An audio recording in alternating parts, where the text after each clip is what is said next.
¿Por qué la superpotencia más grande del mundo, con todo su dinero y tecnología, fracasó estrepitosamente, dejando un cementerio de vías fantasmas y $100.000 millones quemados? ¿Y por qué México, la nación de la que tanto se burlaron, a la que llamaron su patio trasero, logró construir una maravilla de la ingeniería que hoy el mundo entero mira con envidia? Cuando la noticia de que el Tren Maya no era solo un sueño, sino una realidad palpable y funcional, recorrió el planeta, muchos recordaron al mismo tiempo el eco de un fracaso colosal. El fantasma del tren de alta velocidad de California, un proyecto de más de $100.000 millones que prometió el futuro y entregó solo óxido y silencio. ¿Por qué ellos, con todo su poder, fallaron? ¿Por qué nosotros, contra todo pronóstico, triunfamos? ¿Y cómo es posible que dentro de la misma América del Norte, se hayan escrito dos historias tan opuestas? En una sala de conferencias en Los Ángeles, hubo aplausos, documentos impecables y discursos que prometían un mañana brillante. Pero ese proyecto no se derrumbó por la debilidad del acero, sino por algo mucho más profundo, por la soberbia que corroe el alma.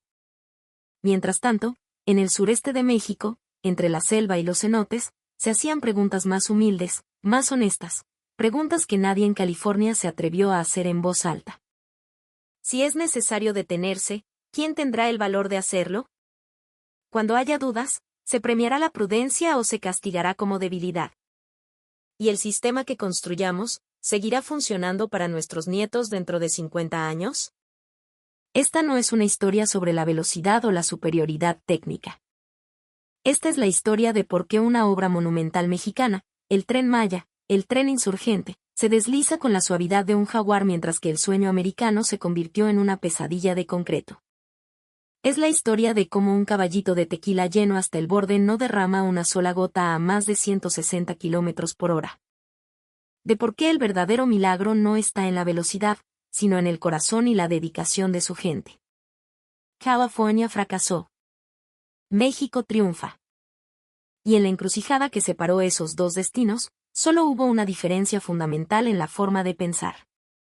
A continuación, conocerás los diálogos nocturnos detrás de las cifras, serás testigo de la silenciosa batalla que se libra cada noche en las vías de la selva y, finalmente, descubrirás la verdadera esencia que los ingenieros y trabajadores mexicanos, nuestros hermanos, han defendido con orgullo.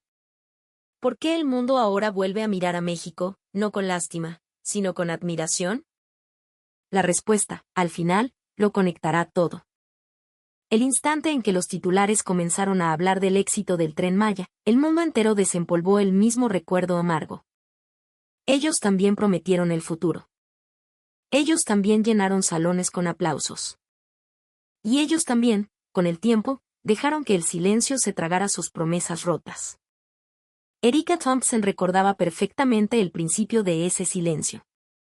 Estaba en California, en Los Ángeles. Las luces eran cegadoras, los lentes de las cámaras apuntaban como cañones a una fila de hombres de traje caro. En aquella sala de conferencias con el aire acondicionado a tope, solo la expectativa se sentía caliente, casi febril. Ella, una periodista especializada en política medioambiental y de transporte, había sido enviada a cubrir lo que se anunciaba como el proyecto del siglo, un tren de alta velocidad que uniría Los Ángeles y San Francisco, una proeza de más de $100.000 millones. Cada palabra pronunciada en ese estrado era grandilocuente, audaz, diseñada para ser fácilmente digerida por las masas. A su lado, alguien susurró con euforia: con esto, se acabaron los embotellamientos, la contaminación. Todo va a cambiar. Parecía que el futuro ya estaba en marcha, rugiendo en el horizonte. Erika debería haber sentido la misma emoción. De hecho, por un instante lo hizo, porque todos a su alrededor tenían esa misma mirada de fe ciega. Dudar en ese momento se sentía como un acto de traición, como aguar una fiesta a la que todos querían asistir. La sala estaba impregnada de un optimismo casi tóxico. Los documentos mostraban cifras hermosas, los diseños conceptuales presentaban trenes relucientes y los cronogramas estaban trazados con una línea firme y sin titubeos. Todo era tan perfecto, tan pulcro, que no dejaba espacio para la sucia y complicada realidad. Pero en el fondo de su pecho, desde el primer momento, sintió una punzada de incomodidad que no podía ignorar. No era una objeción política ni un análisis técnico en contra. Era algo más pequeño, más visceral y, por lo tanto, más inquietante.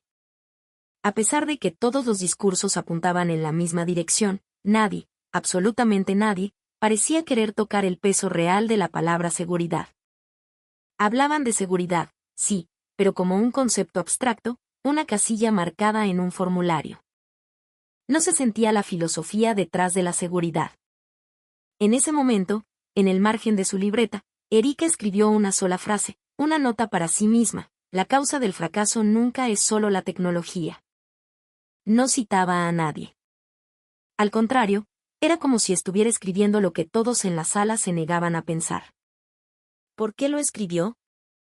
En ese instante, ni ella misma podría haberlo explicado. Simplemente, el aire de la conferencia le pareció demasiado ligero, el ritmo demasiado rápido, las certezas demasiado absolutas. Y eso le dio miedo. Porque cuando la gente habla del futuro con tanta euforia, a menudo es porque están haciendo un esfuerzo consciente por no ver las partes inconvenientes del presente. Había visto ese patrón demasiadas veces. Y la realidad, como siempre, no tardó en mostrar su feo rostro. A los pocos meses de iniciado el proyecto, empezaron a filtrarse informes de consultoras.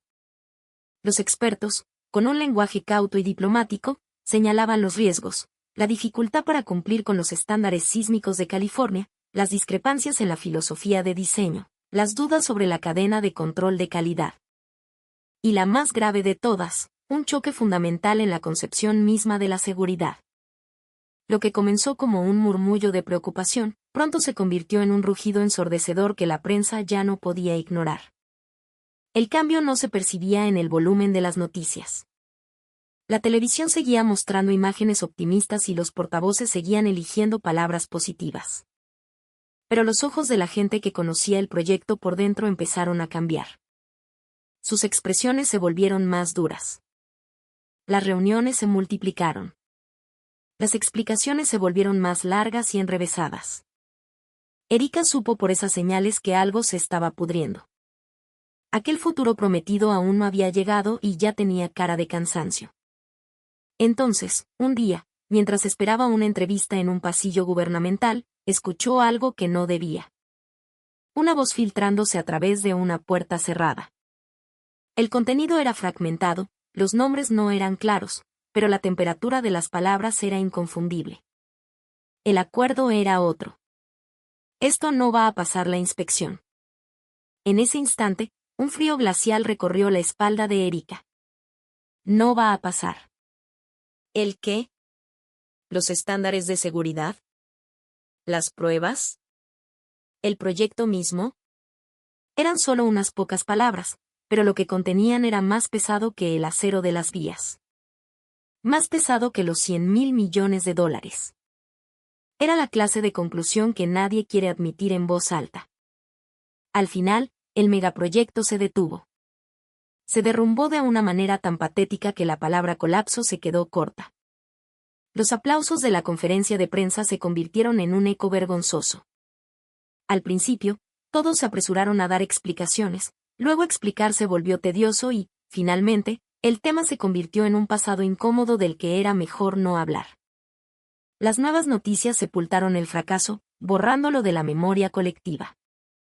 En medio de todo ese olvido, solo la libreta de Erika permaneció como un testigo silencioso. La causa del fracaso nunca es solo la tecnología. Pasó el dedo por la frase. Las fibras del papel estaban ligeramente levantadas, prueba de que la había releído una y otra vez. ¿Por qué se habían aferrado a esa propuesta? ¿Por qué un plan tan lleno de certezas se había desmoronado en cuestión de meses? ¿Por qué nadie lo detuvo al principio? Sus preguntas, con el tiempo, se fusionaron en una sola: si había otra historia, un camino diferente, ¿qué vieron ellos, en qué creyeron y a qué renunciaron para poder triunfar? Y entonces se dio cuenta. En el mismo continente, existía una narrativa completamente opuesta. Si California había perdido su sueño por hablar demasiado, quizás en otro lugar, en México, habían decidido que era lo que iban a proteger antes de empezar a soñar. Erika escribió el destino de su próximo reportaje en su libreta: sureste de México. El Tren Maya. El calor, la selva, una cultura milenaria. El proyecto que se estaba gestando allí era, en superficie, similar al de California, pero sus raíces, según había escuchado, eran completamente distintas. Aún no tenía certezas, solo esa vieja incomodidad en el pecho que le decía que debía ir, que la respuesta estaba allí. Y al final de la página, añadió una postdata, lo primero que se rompió no fue el acero, fue la confianza. Antes de volar hacia México, Erika sintió la necesidad de poner en orden el pasado. Tenía que entender por qué California tomó esa decisión. No el resultado del fracaso, sino la mentalidad que los llevó a creer en el éxito. De lo contrario, solo estaría repitiendo las mismas preguntas en un lugar diferente, con un idioma diferente. A los responsables de California, en su momento, se les exigió algo muy simple: claridad y rapidez. Los números debían ser contundentes, las presentaciones espectaculares, el cronograma agresivo. El presupuesto, ajustado, el plazo de construcción, corto. Era una narrativa perfecta, fácil de vender para los políticos y los administradores. Protección del medio ambiente, alivio del tráfico, creación de empleos. Cada consigna era correcta, cada gráfico era hermoso. Erika extendió los viejos folletos de la conferencia sobre su escritorio y se dio cuenta de nuevo de su impecable perfección. El problema era precisamente ese: era demasiado perfecto. A medida que investigaba más a fondo, hablando con fuentes anónimas, notó un patrón común. En todas las discusiones iniciales, la seguridad se trataba como un hecho, una premisa incuestionable. Nadie la menospreciaba, nadie la ignoraba, pero precisamente por eso, nunca se profundizó en ella. La seguridad era algo que se daba por sentado. Y al creer eso, la conversación siempre saltaba al siguiente tema: el dinero y el tiempo. Logró hablar con un ex asesor técnico del proyecto, bajo la condición de no revelar su nombre. Debimos haber mirado más allá de la tecnología en sí, dijo el hombre con voz queda. Debimos analizar la historia de cómo esa tecnología había sido operada día a día. Pero en ese momento, nadie hizo esas preguntas. A nadie le importó. Otro contacto fue mucho más directo. Seamos honestos, le confesó por teléfono, el bajo costo y la velocidad arrollaron todo lo demás. Si empezabas a hablar de posibles fracasos, te acusaban de no ser un jugador de equipo, de frenar el progreso. Erika sintió un fuerte déjà vu. Cuando se habla del futuro, la gente tiende a tratar la ansiedad no como un problema real, sino como un problema de actitud. No seas tan negativo, hay que pensar en grande. Esas frases, con el tiempo, se convierten en asesinas de debates serios. Y pronto, se hizo evidente la diferencia fundamental en la filosofía de diseño. Las estrictas normas de seguridad estadounidenses se basan en la premisa de que los accidentes pueden ocurrir y ocurrirán. Por lo tanto, todo se centra en cómo proteger a los pasajeros en caso de colisión, en cómo mitigar los daños. Sin embargo, el sistema que se había propuesto en California partía de una premisa opuesta: los accidentes no ocurren. Por lo tanto, la eficiencia y la velocidad eran las prioridades absolutas. Esta diferencia es sutil en el papel. Las líneas en los planos se ven iguales, las cifras parecen cumplir con los mínimos. Pero en cuanto se llega a la fase de pruebas, la brecha se vuelve un abismo insalvable. ¿Quién supervisa esto? ¿Con qué frecuencia? Si se encuentra un problema, ¿quién tiene la autoridad para detener toda la operación? Las respuestas a esas preguntas simplemente no coincidían. Erika nunca olvidaría una línea que encontró en un informe técnico enterrado en cientos de páginas. Para cumplir con los estándares, se requiere una modificación sustancial de los métodos operativos. Esa frase, escrita con una frialdad burocrática, en realidad lo decía todo. Cambiar la operación significa cambiar la mentalidad. Y eso es infinitamente más difícil y costoso que cambiar una pieza de maquinaria. Pero al principio, nadie quiso detenerlo. ¿Por qué? Porque ya habían llegado al punto de no retorno. Se habían firmado contratos, se habían anunciado inversiones, se habían generado expectativas. Habían subido tan alto que la opción de dar marcha atrás ya no era visible. Fue entonces cuando Erika recordó la otra frase en su libreta: lo primero que se rompió no fue el acero, fue la confianza. La confianza no es creer ciegamente en el otro. Es tener la certeza de que se pueden hacer preguntas difíciles, admitir las diferencias y aún así, encontrar una manera de avanzar juntos. En el proyecto de California, se saltaron ese paso fundamental. Nadie tuvo la culpa individualmente. El problema fue que todos miraron hacia adelante con tanta fijación que se olvidaron de mirar a los lados. Años después, cuando el proyecto murió oficialmente, lo único que quedó fue una sensación de incomodidad y agotamiento. Nadie hablaba del fracaso en voz alta, pero muchos de los involucrados compartían el mismo pensamiento: ojalá nos hubiéramos detenido en ese momento. Erika cerró la carpeta. No escribía para culpar al pasado, sino porque este fracaso monumental podría ser la clave para entender un éxito en otro lugar. Su interés ya estaba en otro escenario. En el mismo continente, un país con el mismo sueño de un tren moderno, pero que había partido de una pregunta completamente diferente. Allí, antes que el costo o la velocidad, se habían asegurado de otra cosa. Erika colgó la mochila en su hombro y se dirigió al aeropuerto. Ya no iba a buscar las señales de un éxito inminente. Iba a buscar qué fue lo que se cuestionaron primero para evitar el fracaso. La respuesta, estaba segura, la esperaba en México. El cielo de Cancún era de un azul intenso y húmedo, una luz completamente diferente a la seca y contaminada de Los Ángeles. Al salir del aeropuerto, Erika sintió que hasta el olor del aire era distinto. Tuvo la impresión de que aquí, antes de hablar del futuro, la gente primero miraba la tierra que pisaba. La sede del proyecto Tren Maya no era un rascacielos de cristal, sino un edificio funcional y sin pretensiones. La sala de reuniones a la que la guiaron era sobria. En las paredes no había renders futuristas, sino fotografías de la construcción, de los trabajadores, de los arqueólogos de Lina trabajando junto a las máquinas. Había imágenes de puentes, de viaductos elevados sobre la selva, de túneles. Se mostraban tanto los éxitos como los desafíos superados. Aquí, al parecer, no se ocultaban las dificultades. Ese ambiente, extrañamente, tranquilizó a Erika. Lo primero que verificamos no fue la velocidad, dijo el ingeniero Ramírez, el hombre que la recibió. Su voz era tranquila, su tono humilde, como si supiera que las palabras grandilocuentes solo generan desconfianza. No nos preguntamos qué tan rápido podía correr, sino por cuánto tiempo podría seguir corriendo. No nos preguntamos qué tan barato podíamos construirlo, sino con qué certeza podíamos proteger nuestro patrimonio y a nuestra gente. Para nosotros, no equivocarnos en ese orden de prioridades era lo más importante. En esas palabras, Erika sintió la diferencia abismal con California. En México, desde el principio, estaban hablando en una escala de 100 años. No imaginaban el día de la inauguración, sino las décadas que vendrían después. Esa actitud se reflejaba en los documentos que Ramírez compartió con ella. Junto a cada proyección optimista, había una nota al pie que detallaba el peor escenario posible.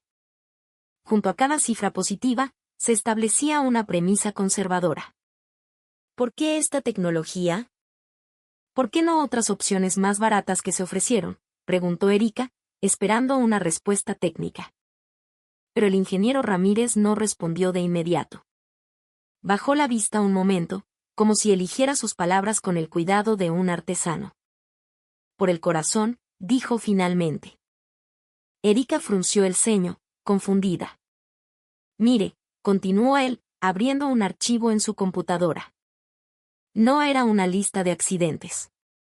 Era un registro detallado de mantenimiento, de inspecciones, de protocolos de respuesta ante cualquier anomalía. Ustedes los gringos ven las cifras de accidentes cero y piensan que es una estadística. Nosotros vemos la historia de miles de personas, de chambeadores, que se levantan cada madrugada para que esa estadística siga siendo una realidad. No es tecnología, es disciplina. Es corazón. Erika hojeó los documentos digitales, dándose cuenta de algo fundamental. El tren mexicano no se enorgullecía de los accidentes que no había tenido, sino de las razones documentadas por las que no los había tenido. El mundo había visto el fracaso de California. México también. Pero no para criticar, sino para no cometer el mismo error de soberbia. A medida que Erika profundizaba en su investigación, descubrió que México, desde el principio, había desconfiado de lo barato. Una oferta que no puede explicar por qué es barata es una oferta peligrosa, le dijo otro ingeniero del proyecto. Para que algo sea más barato, hay que quitar algo. ¿Recortaron pasos en la construcción? ¿Eliminaron inspecciones? ¿Redujeron personal? No podíamos avanzar si alguna de esas preguntas quedaba en el aire. En México, esa verificación se hizo al principio de todo. Las propuestas de otros países eran, sin duda, atractivas. Menores costos, tiempos de entrega más cortos. Un resultado políticamente fácil de vender. El ingeniero Ramírez no lo negó. Pero nosotros no queríamos un logro para colgar en la pared de una oficina de gobierno, continuó. Queríamos un sistema de transporte que pudiéramos heredar a nuestros hijos y nietos con la conciencia tranquila. Erika escribió esa frase en su libreta con letras mayúsculas. La siguiente generación. La presencia o ausencia de esa perspectiva lo cambiaba todo. México eligió su camino no solo por la capacidad técnica, sino porque entendió los valores que daban origen a esa técnica. Durante las negociaciones y el diseño, el equipo mexicano repitió la misma pregunta una y otra vez, hasta el cansancio: si algo sale mal, ¿quién lo detiene? ¿La autoridad para detener el tren está en el campo, con el operador, o tienen que esperar la decisión de un burócrata en una oficina? La respuesta que exigieron e implementaron fue siempre la misma: lo detiene el que está ahí. Si tienes dudas, lo detienes. Punto. Esa simple frase, le confesó Ramírez, cambió la expresión de muchos ingenieros extranjeros que colaboraron. Porque en Estados Unidos, muchos de los peores accidentes ocurrieron porque alguien no pudo o no se atrevió a detener las cosas cuando debía. En esa sala de reuniones, Erika sintió que el significado de su primera nota por fin tomaba forma. La causa del fracaso nunca es solo la tecnología. Y la condición para el éxito, tampoco. Lo que se cuestiona antes de empezar, lo que se decide proteger por encima de todo, esa diferencia es la que divide el futuro. Sin embargo, en ese momento, Erika aún no había visto el mayor desafío. Una cosa era elegir una filosofía, otra muy distinta era aplicarla en uno de los terrenos geológicamente más complejos y ecológicamente más sensibles del planeta. La verdadera prueba de esa filosofía no estaba en los papeles, sino en la selva, sobre los cenotes sagrados de Yucatán. El primer recorrido de Erika comenzó en la estación de Cancún, un espacio amplio, luminoso y, sobre todo, funcional. A pesar del flujo constante de turistas y locales, había una calma sorprendente. La gente se movía con prisa, pero sin caos. Había una sensación de orden que no nacía de la rigidez, sino de la intuición. El anuncio de la salida de su tren, con destino a Mérida, apareció en las pantallas con una serenidad puntual. Nadie se sorprendió. Erika miró su reloj. Justo cuando el segundero marcó la hora, el tren, con su diseño inspirado en la cabeza de un jaguar, se deslizó en el andén sin apenas un susurro. La inmensa masa de metal se movía con una gracia que desafiaba la física. No hubo el chirrido de frenos, ni el estruendo del metal. Erika contuvo la respiración. Más que la velocidad, fue el silencio lo que la impactó primero. ¿Cómo podía algo tan grande y poderoso ser tan discreto? Las puertas se abrieron y el flujo de personas comenzó, ordenado, sin empujones. Erika se dejó llevar por la corriente y entró al vagón. Lo primero que sintió fue la estabilidad del suelo. Su cuerpo, que instintivamente se preparaba para una sacudida, se encontró con una quietud desconcertante.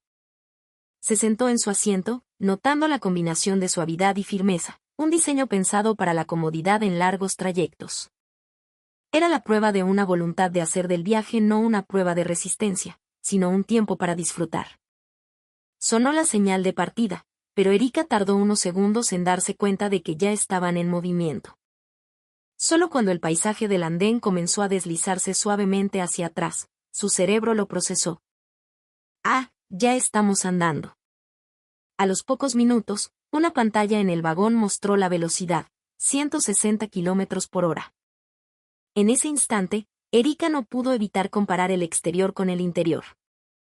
El pasajero a su lado leía un libro, las páginas no temblaban. La gente que caminaba por el pasillo lo hacía con paso firme. Y sobre la mesita junto a la ventana, el caballito de tequila que había pedido, lleno hasta el borde, no mostraba ni una sola onda en su superficie. Ni una gota derramada. ¿Cómo era esto posible a esa velocidad? Erika había viajado en trenes de alta velocidad en Europa y en trenes de larga distancia en su propio país. Tenían velocidad, tenían tecnología, pero nunca había experimentado esta sensación. La coexistencia de velocidad y calma era una contradicción andante. Era como flotar sobre la tierra, pero sintiendo la seguridad de estar firmemente anclado a ella. El Tren Maya estaba redefiniendo el significado mismo de viajar. Afuera, la selva yucateca pasaba como una pintura en movimiento. Árboles, pueblos, vestigios de antiguas construcciones mayas. Todo pasaba en un instante, pero el paisaje nunca se descomponía en un borrón caótico. Erika se dio cuenta de algo, era una velocidad que no se sentía como velocidad. Y ese, entendió, era un diseño deliberado para no generar miedo, sino asombro. El viaje, que duró casi 2 horas, se sintió increíblemente corto. Cuando el anuncio de llegada sonó por los altavoces, Erika miró su reloj y sacudió la cabeza con incredulidad. Ya llegamos. Su cuerpo no estaba cansado. Su mente estaba despejada. Se había desplazado cientos de kilómetros, pero no se sentía agotada. Pensó, es el futuro. Esto es lo que México ha construido mientras mi país dejaba que sus sueños se oxidaran. Al llegar a la estación de Mérida, el tren se detuvo con una precisión milimétrica. Sin sacudidas. Las puertas se abrieron y los pasajeros descendieron con el mismo orden tranquilo que en Cancún. Erika no bajó de inmediato. Se quedó en su asiento, porque sabía que lo que estaba a punto de presenciar era la siguiente pieza del rompecabezas. Iba a entender con sus propios ojos, y no con cifras, la razón por la que el mundo estaba tan asombrado. Y todo comenzaría en el andén, después de que el último pasajero hubiera bajado. El reloj de la estación empezó a marcar el tiempo para la siguiente salida. Y mientras escuchaba el silencioso avance del segundero, Erika pensó, quizás la seguridad, la verdadera confianza, habita en esta clase de tiempo, en esta calma. Entonces, se dio cuenta del movimiento de un grupo de personas que se formaba en el andén y se giró. Los siguientes minutos se convertirían en la experiencia más inolvidable de su viaje, y aún no lo sabía. Una tensión silenciosa y profesional recorrió el andén de la estación de Mérida. En cuanto el último pasajero descendió, el ambiente cambió. Nadie dio una orden, nadie gritó una instrucción. Sin embargo, todos los presentes parecían entender exactamente lo que iba a suceder. Un equipo de personal de limpieza, vestidos con uniformes impecables, entró en el tren en una formación ordenada. Eran hombres y mujeres, jóvenes y mayores. En los movimientos de cada uno no había la menor duda. Cada quien sabía a dónde ir y qué hacer. No necesitaban un manual ni un supervisor gritándoles. Era un trabajo que llevaban en la sangre. Erika instintivamente miró su reloj, un viejo hábito de periodista. Siempre cronometrando todo. Pero esta vez era diferente. Sintió que no estaba midiendo, sino presenciando.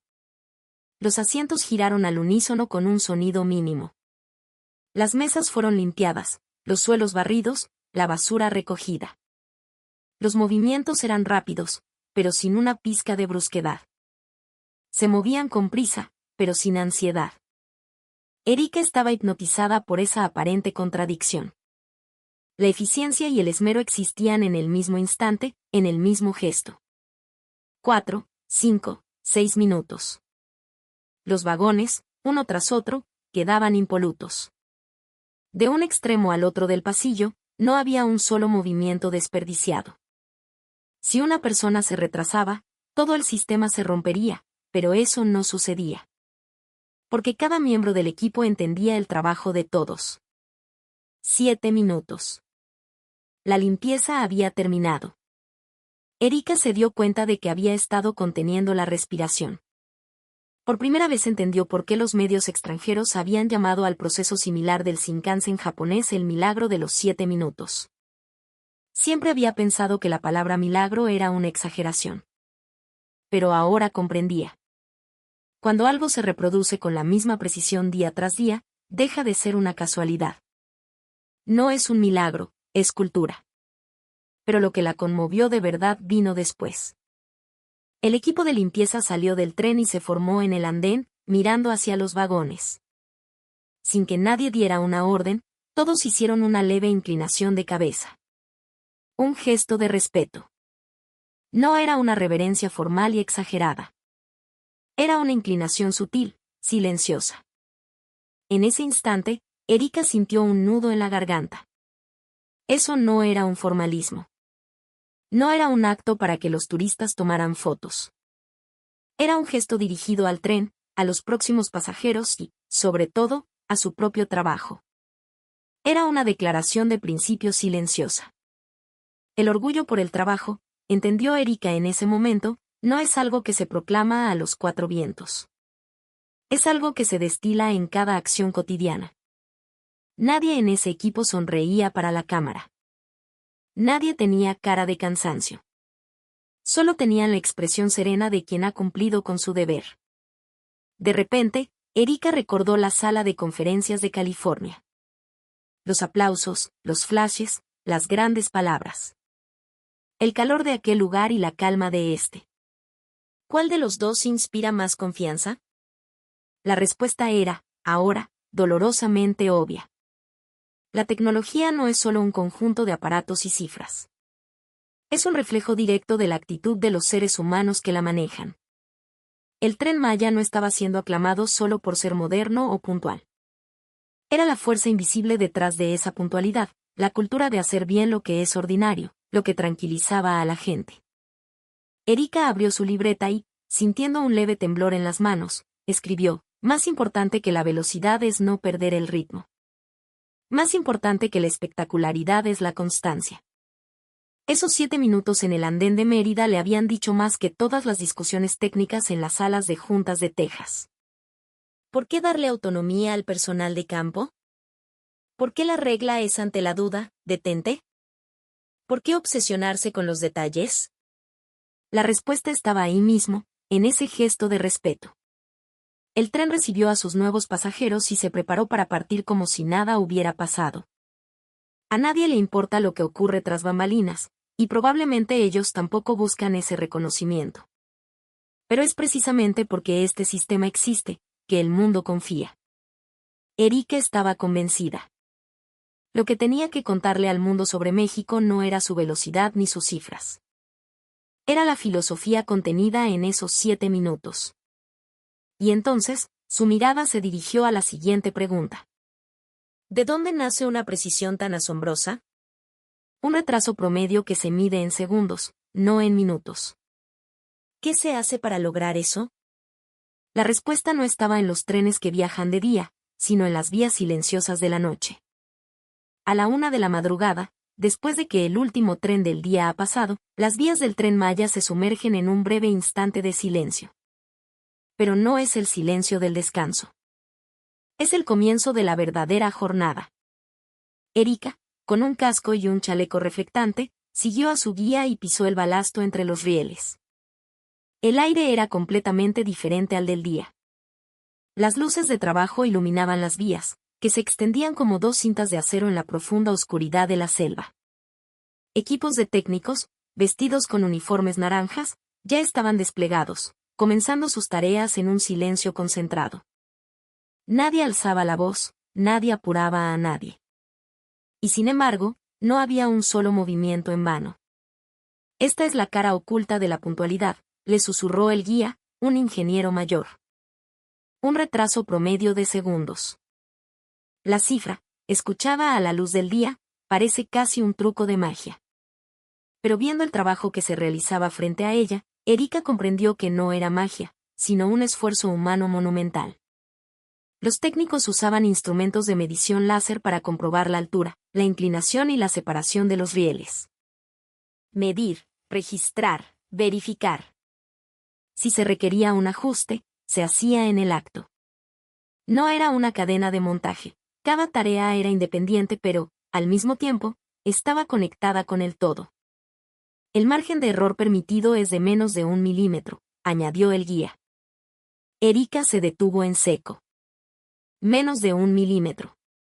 Detrás de esa simple medida, había una tensión inmensa. Para un tren que viaja a 160 kilómetros por hora, una desviación minúscula puede convertirse en una catástrofe. Y todos allí compartían esa conciencia. ¿Por qué buscan una perfección tan absoluta?, se atrevió a preguntar Erika. Uno de los técnicos detuvo su trabajo y la miró. Su rostro no mostraba cansancio, sino una serena convicción. Esto no es por los números, señorita, dijo, y luego miró hacia la oscuridad de la vía. Cada persona que sube a este tren, sea un turista o un trabajador que va a casa, nos confía su vida.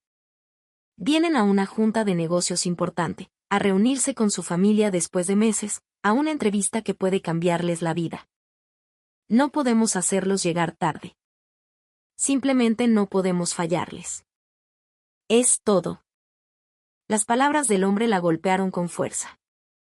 La precisión no era un acto de vanidad técnica. Era una profunda declaración de respeto por el tiempo de los demás. El trabajo continuó.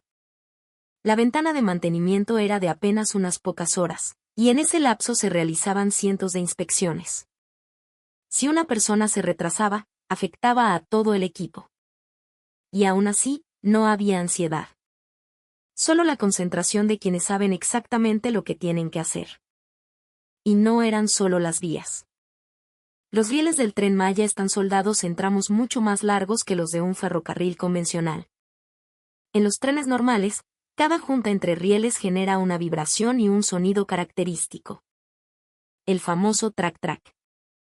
Pero en este sistema, al usar rieles largos y soldados, esa fuente de vibración se elimina desde el diseño. La batalla contra las sacudidas no se libra con el tren en movimiento, sino desde el momento en que se construye la vía. Erika recordó la quietud que había sentido durante el día. La razón por la que el tequila no se derramó, la razón por la que las páginas del libro no temblaron. La respuesta estaba allí, en medio de la selva oscura, en el trabajo meticuloso de esos hombres y mujeres. En los rostros de los técnicos que trabajaban en la noche, Erika veía más satisfacción que fatiga. No trabajaban para que alguien los elogiara. No para presumir de una estadística. Simplemente, daban lo mejor de sí mismos para que el primer tren de la mañana corriera como si nada, como si todo fuera fácil y natural. A las 5 de la mañana, justo antes del amanecer, todo el trabajo terminaba. Las vías volvían a quedar en silencio, listas para recibir de nuevo al mundo de la alta velocidad. Detrás de la puntualidad casi perfecta, había noches como esta, una tras otra, sumándose en un esfuerzo invisible. Erika abrió su libreta bajo la tenue luz del alba. La precisión no es el resultado de la suerte. Es la suma de la voluntad humana. Cuando terminó de escribir esa frase, una de las piezas clave del rompecabezas encajó en su lugar. Pero aún no había terminado. Faltaba una razón más para esa velocidad, esa precisión y ese silencio. ¿Por qué, a esa velocidad, el ruido y la vibración eran tan bajos? La respuesta, sorprendentemente, no estaba en la industria, sino en la naturaleza. La luz del amanecer se filtraba por los ventanales de un centro de investigación. Erika estaba de pie frente a un modelo a escala del tren. Su forma aerodinámica, larga y blanca, y sobre todo su nariz, le recordaban el contorno de un ser vivo. Un producto industrial que parecía respirar silenciosamente. ¿No le parece que se parece a algo?, preguntó el ingeniero Ramírez con una sonrisa. Erika inclinó la cabeza. Le resultaba familiar, pero no podía identificarlo. Ramírez señaló una fotografía colocada junto al modelo. Era un pájaro, un martín pescador, zambulléndose en un río. Un ave pequeña, casi insignificante. Era el pájaro To, el pájaro reloj de los mayas. En ese instante, los puntos se conectaron. El pájaro entra en el agua sin apenas levantar una salpicadura. La forma de su pico, una curva perfecta para cortar la resistencia. La nariz del Tren Maya había aprendido de esa forma natural. Cuando un tren entra a un túnel a alta velocidad, explicó Ramírez, el aire se comprime, se convierte en un muro. Esa presión genera una onda de sonido, un estallido sónico. Con las formas tradicionales, era un problema inevitable. A más velocidad, más ruido, más impacto ambiental. El martín pescador, continuó, no lucha contra la resistencia del agua. Se desliza a través de ella. La desplaza. Por eso la superficie del agua no se altera. Aplicamos esa misma filosofía al tren. Erika recordó el trabajo nocturno en las vías, el meticuloso proceso de limpieza. La idea era la misma. No controlar el problema, sino evitar que nazca. No luchar contra la naturaleza, sino aprender de sus mecanismos. Esa elección era la que permitía que el silencio y la velocidad convivieran. Las cifras eran aún más impactantes. Las emisiones de dióxido de carbono del Tren Maya por pasajero eran drásticamente menores que las de un avión, e infinitamente más bajas que las de los automóviles. Cuando el sistema completo esté en funcionamiento en Texas, donde ahora miran a México como ejemplo, se estima un ahorro de emisiones de más de 350.000 toneladas al año. Esto ya no era solo un asunto de transporte. Era la prueba de que una elección de infraestructura puede cambiar el medio ambiente. Además, el tren genera su propia energía mientras avanza. La fuerza que se produce al frenar se convierte en electricidad y se reutiliza. Cada vez que el tren reduce la velocidad, está recuperando la energía desperdiciada. Es un sistema que se autoabastece en casi un 30%, un diseño que nace del respeto por los recursos limitados. Viajar rápido y viajar en silencio. Ser conveniente y no molestar al entorno. Lograr ambas cosas no fue el resultado de un compromiso, sino la premisa desde el principio. Erika lo entendió por fin. Esto no era una proeza de la tecnología. Era la manifestación de una escala de valores. Con su investigación concluida, regresó a Estados Unidos. Pero no a su oficina. Voló directamente a Texas, a la vasta llanura donde se planea replicar el éxito mexicano. Quería ver con sus propios ojos cómo las lecciones de México estaban echando raíces en su propio país. En las afueras de Dallas, bajo la luz de la mañana, los trabajos de topografía habían comenzado. Los ingenieros mexicanos, trabajando codo a codo con los estadounidenses, se detenían cada metro para verificar las mediciones. A veces, cada 50 centímetros. Erika vio cómo los veteranos ingenieros gringos pasaban de la perplejidad inicial a un silencioso respeto. Sus rostros cambiaban poco a poco. ¿Por qué son tan meticulosos?, escuchó preguntar a un capataz. La respuesta de un joven ingeniero mexicano fue la misma que Erika había oído en la selva. Las vías están vivas. Se expanden con el calor, se asientan con el terreno. A estas velocidades, no hay cambios insignificantes. Por eso lo medimos todo desde el principio. Es todo. En el lugar de trabajo, las herramientas tenían un lugar designado, la zona estaba siempre ordenada. No para imponer una disciplina militar, sino para agilizar las decisiones, para reducir las dudas.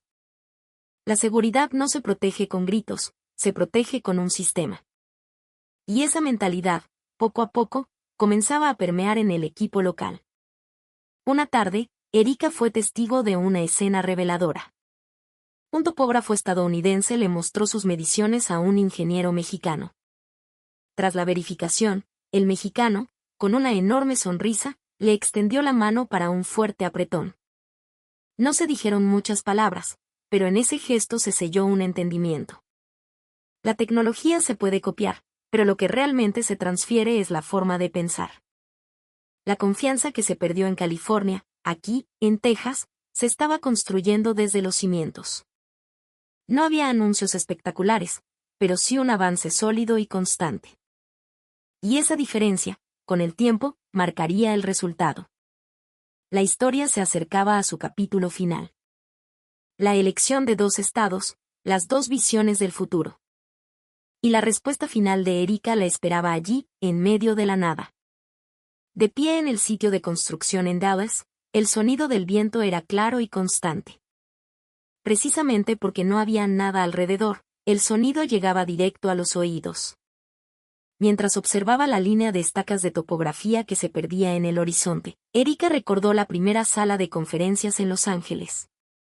Las luces, las palabras grandilocuentes, los aplausos que parecían comprar el futuro por adelantado. No había pasado tanto tiempo, pero los caminos que siguieron California y México se habían separado de forma dramática. California tuvo prisa por alcanzar su sueño.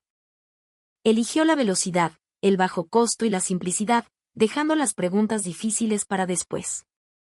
Como resultado, el proyecto no colapsó por la resistencia del acero, sino por las pequeñas fisuras de desconfianza que se abrieron entre las personas. No fue el error de un solo hombre. Fue la consecuencia de que todos miraran hacia adelante con tanta intensidad que crearon un ambiente donde ya era imposible detenerse. Por otro lado, México, y ahora Texas aprendiendo de México, antepuso la verificación al sueño. No tuvieron miedo de dudar, se tomaron el tiempo necesario y repitieron las preguntas incómodas. Cuestionaron las razones de un precio bajo, midieron el costo real de la velocidad e imaginaron primero el peor de los futuros para poder evitarlo. Y en ese proceso de honestidad brutal, la elección fue clara. Un sistema que no fue elegido por ser el más rápido o el más espectacular, sino porque detrás de él había medio siglo de experiencia protegiendo la vida y el tiempo de las personas. Erika abrió su libreta y releyó la primera frase que había escrito. La causa del fracaso nunca es solo la tecnología. Esa frase, aquí, bajo el cielo de Texas, por fin adquiría su significado inverso. La razón del éxito, tampoco es solo la tecnología.